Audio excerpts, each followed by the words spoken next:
video, we're talking about the commutative property, which is one of the properties of algebra. And basically, the commutative property tells us that a plus b, for example, is exactly the same thing as b plus a. So this is going to be equal to b plus a. That there's no difference here. You can remember this property as the commutative property because think about somebody who lives at home. They live in their house at home and they get in their car and they commute to their job. This is where they work.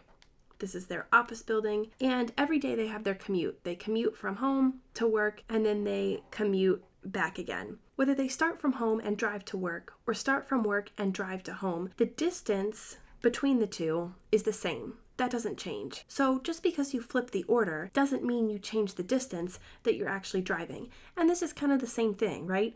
We have a plus b. Even if we flip the order to b plus a, the sum is still going to be the same thing. So if we apply this to real numbers and we say 2 plus 3 is equal to 5, we know that 3 plus 2 is also equal to 5. It doesn't matter which order we add these numbers together in, the result is still the same. Just because you've commuted these values to a different location, just because you've swapped the location and put the 2 where the 3 is and the 3 where the 2 is, the sum is still the same. This is going to work for addition, and it's also going to work for multiplication. So when we have x times y, which we can also write as xy or as x y, these are all different ways to write multiplication. X times y is going to be equal to y times x. It doesn't matter which order we multiply them together in, the product is still going to be the same. And if we apply this to real numbers, we see that that's true.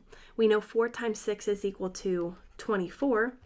If we commute the values and we switch the order, we put the 6 where the 4 is and the 4 where the 6 is, and we say 6 times 4, we're still going to get 24. The result is still the same. The important thing to remember about the commutative property is that while it works for addition and it works for multiplication, it does not necessarily work for subtraction or for division. So for example, with subtraction, if we say 6 minus 4 is equal to positive 2, if we flip the order and we say 4 minus 6, that's going to be equal to negative 2. Those are not the same thing. So it doesn't necessarily work for subtraction. If we do division and we say 6 divided by 3, we get positive 2. If we flip the order and we say 3 divided by 6, we get 1/2, not 2. So these aren't equal, and we can say that the commutative property doesn't necessarily work for subtraction and division. So just remember, the commutative property for addition and for multiplication tells you that the order of addition and the order of multiplication doesn't matter. You're still going to get the same result.